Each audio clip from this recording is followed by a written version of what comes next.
हमारे रिश्ते खुद तोड़ देता है ताकि कोई हमारी ज़िंदगी खराब ना कर सके। दुनिया में सबसे खुश लोग वही हैं जो ये जान चुके हैं कि दूसरों से किसी भी तरह की उम्मीद करना बेकार है। ज़िंदगी में थोड़ा दुखी भी होना ज़रूरी है। हमेशा सुख मिलता रहेगा तो आप कभी भी ज़िंदगी में आगे नहीं बढ़ पाओगे। ये गलत सोच है इंसानों की कि एक अकेला इंसान क्या कर सकता है।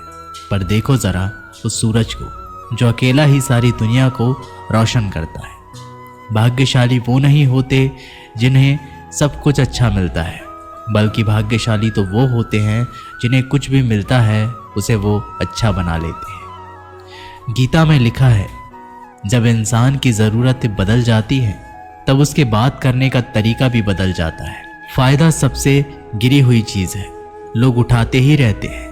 हारता वो है जो शिकायत बार बार करता है और जीतता वो है जो कोशिशें 1000 बार करता है। जिस इंसान को हम बेहद प्यार करते हैं वही इंसान हमारा सबसे ज़्यादा फ़ायदा उठाता है, क्योंकि वो इंसान जानता है कि हमारी कमज़ोरी क्या है। इतने समझदार बनो कि किसी को माफ़ कर दो, लेकिन इतने बेवकूफ़ मत बनो कि धोखा देने वाले पर दोबारा विश्वास कर बैठो। उम्मीद मत छोड़ना, कल का दिन आज से बेहतर होगा। ज़िंदगी में उस लेवल तक पहुंच जाओ कि लोग आपको खोकर पछताए। जीवन में कभी भी किसी से अपनी तुलना मत कीजिए। आप जैसे हो सर्वश्रेष्ठ हो, क्योंकि ईश्वर के हर एक रचना सर्वोत्तम होती है। खुद को किसी से कम समझना ईश्वर की रचना का अपमान है। इंसान का मन ही उसका सबसे बड़ा दुश्मन है और उसका सबसे बड़ा दोस्त। यदि मन आपसे जीत जाता है तो वह आपका दुश्मन बन जाता है, और यदि आप मन से जीत जाते हो तो वो आपका सच्चा दोस्त बन जाता है। यदि कोई आपको नज़रअंदाज कर दे तो बुरा मत मानना, क्योंकि लोग अक्सर अपनी हैसियत के हिसाब से चीज़ों को नज़रअंदाज करते हैं। उन लोगों के पीछे कभी मत भागना जिन लोगों को आपकी कोई परवाह नहीं। श्री कृष्ण कहते हैं, गलती हर इंसान से होती है, लेकिन गलतियां सुधारना वही इंसान कर सकता है जो दिल का साफ होता है और रिश्तों को खोना नहीं चाहता। जिंदगी का सबसे बड़ा थप्पड़ किसी से की गई उम्मीद मारती है। कभी कभी इंसान ना टूटता है ना बिखरता है, बस हार जाता है। कभी खुद से तो कभी किस्मत से तो कभी अपनों से। हर जिंदगी में खुद को समय ज़रूर दें, क्योंकि आपकी पहली ज़रूरत आप खुद हैं। याद रखना कि ज़रूरत से ज़्यादा अच्छे बनोगे तो ज़रूरत से ज़्यादा इस्तेमाल किए जाओगे। रिश्ते चाहे कितने भी बुरे क्यों ना हो, उन्हें कभी मत तोड़ना, क्योंकि गंदा पानी प्यास बुझाने के काम नहीं पर आग बुझाने के काम ज़रूर आता है। ज़माना जब भी मुश्किलों में डाल देता है तो परमात्मा हज़ारों रास्ते निकाल देते हैं। विश्वास करने वाले से ज़्यादा बेवकूफ़ विश्वास को तोड़ने वाला होता है, क्योंकि वह सिर्फ एक छोटे से स्वार्थ के लिए एक अच्छे इंसान को खो देता है। भलाई करते रहो पानी की तरह, बुराई खुद ही किनारे लग जाएगी कचरे की तरह। जब कोई समझे ना तो उसे समझाने की ज़रूरत ही क्या है, और जब कोई माने ना तो उसे बताने की ज़रूरत क्या है। सच्चे दिल से किसी ज़रूरतमंद की मदद करके तो देखो। अगर दिल को सुकून ना मिले तो कहना, जिसे जाना है उसे जाने दो। वो अगर आज रुक भी गया तो कल चला ही जाएगा। इंसान को इंसान से दूर कर देने वाली सबसे पहली चीज़ जुबान है, और दूसरी चीज़ पैसा है। जिन्हें सपने देखना अच्छा लगता है उन्हें रात छोटी पड़ जाती है, और जिन्हें सपने पूरे करना अच्छा लगता है उन्हें दिन छोटा लगता है। किसी की आदत देखनी है तो उसे इज्जत, और किसी की अगर फितरत देखनी है तो उसे आज़ादी दो।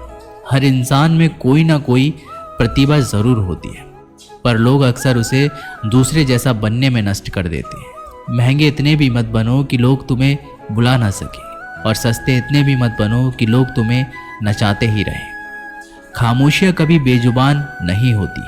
कुछ दर्द ऐसे होते हैं जो आवाज़ तक छीन लेते हैं। आजकल के लोग आपकी एक गलती के पीछे आपकी सारी अच्छाइयाँ भुला जाते हैं। जितना लोगों को समझते जाओगे उतना ही अकेलापन और भी अच्छा लगता जाएगा। ख़त्म हो जाएंगे वो भी रिश्ते जिनसे मिलकर लगता था कि ये उम्र भर साथ देंगे। श्री कृष्ण कहते हैं, अगर अहंकार किसी भी चीज़ का हो सर्वनाश करके ही छोड़ता है। खाली वक्त में हर कोई बात कर लेता है। प्यार तो तब होता है जब कोई आपसे बात करने के लिए अपना सारा वक्त खाली कर दे। सब कुछ ठीक करने का इंतज़ार करोगे तो बैठे ही रह जाओगे, पर हिम्मत करो, खुद उठो और अपनी ज़िंदगी में सब कुछ ठीक कर दो। लोग पहचानना भी भूल जाएं, इससे पहले ही अपनी पहचान बना लेनी चाहिए। एक बार एक राजा ने भगवान श्री कृष्ण का मंदिर बनवाया और उसमें मूर्ति की पूजा करने के लिए एक पंडित को रखा। हर रोज राजा अपने मंत्री से कहकर मंदिर में एक माला भिजवाता था और वो पंडित जी वो माला श्री कृष्ण की मूर्ति को चढ़ाते थे। उसके बाद राजा जब दर्शन करने के लिए आता था तो पुजारी वो माला भगवान की मूर्ति के ऊपर से निकालकर राजा के गले में पहना देता था। ऐसा कई सालों तक चलता रहा और अब पंडित जी बूढ़े हो चुके थे। एक दिन राजा की तबीयत खराब हो गई। उसने अपने सेवक को कहा कि तुम जाकर पंडित जी को माला दे आओ और उनसे कहो कि आज मेरी तबीयत खराब है, मैं आज मंदिर नहीं आ सकता, तो प्रतीक्षा ना करें। फिर राजा का सेवक वो माला लेकर पुजारी जी के पास गया और पूरी बात बता दी।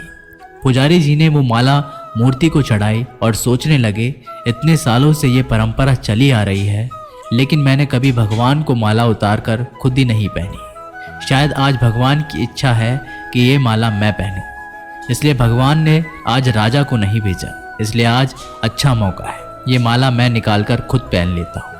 फिर उस पंडित ने भगवान की मूर्ति से माला निकालकर खुद पहन ली। इसी बीच में राजा का सेवक दौड़ के पंडित जी के पास आया और पंडित जी से कहने लगा कि राजा जी को ठीक नहीं लग रहा है, उनकी तबीयत और बिगड़ती जा रही है, इसलिए वह प्रभु के दर्शन करना चाहते हैं और वे आ रहे हैं।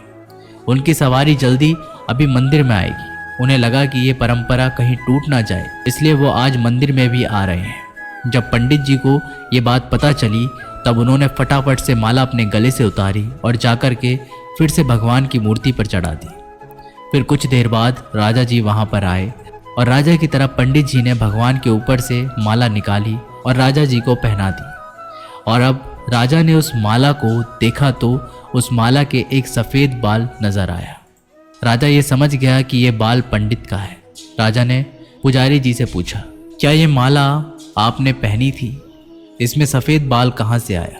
ये सुनकर पुजारी जी घबरा गए। उन्हें लगा कि अगर ये सत्य बोल दूं तो मुझे राजा दंड देंगे, इसलिए वह पुजारी ने कहा, ये बाल तो श्री कृष्ण का है। राजा को ये बात सुनकर बहुत गुस्सा आया। उन्होंने कहा, तुम झूठ बोल रहे हो, भगवान के कब से सफ़ेद बाल होने लगे? राजन ने कहा, मैं फिर कल आऊँगा और श्रृंगार के समय देखूंगा कि उनके बाल सफ़ेद हैं या काले। अगर बाल काले निकले और सफ़ेद नहीं निकले, आपको कल ही मृत्यु दंड दिया जाएगा, क्योंकि आपने मुझसे झूठ बोला है। राजा ये कहकर वहाँ से चला गया। इधर पुजारी भगवान के चरणों में गिरकर रोने लगा, हे प्रभु, मुझे माफ़ कर दीजिए, मैं लोभ में आ गया था, मुझे लगा मुझे ये माला पहन लेनी चाहिए, मुझे बचा लीजिए, नहीं तो कल राजा मुझे मार देंगे। वो पुजारी पूरी रात भगवान के चरणों में गिरकर रोने लगा, विनती करने लगा, प्रभु मुझे बचा लीजिए। अगली सुबह राजा श्रृंगार के समय मंदिर में पहुंचा। राजा ने भगवान की मूर्ति के ऊपर से मुकुट निकाला और उनके बाल देखे तो राजा चौंक गया, क्योंकि भगवान की मूर्ति के ऊपर सफ़ेद बाल थे। राजा ने सोचा कि यह पुजारी की कोई चाल है, इसने मौत की सज़ा से बचने के लिए भगवान के बाल सफ़ेद कर दिए हैं।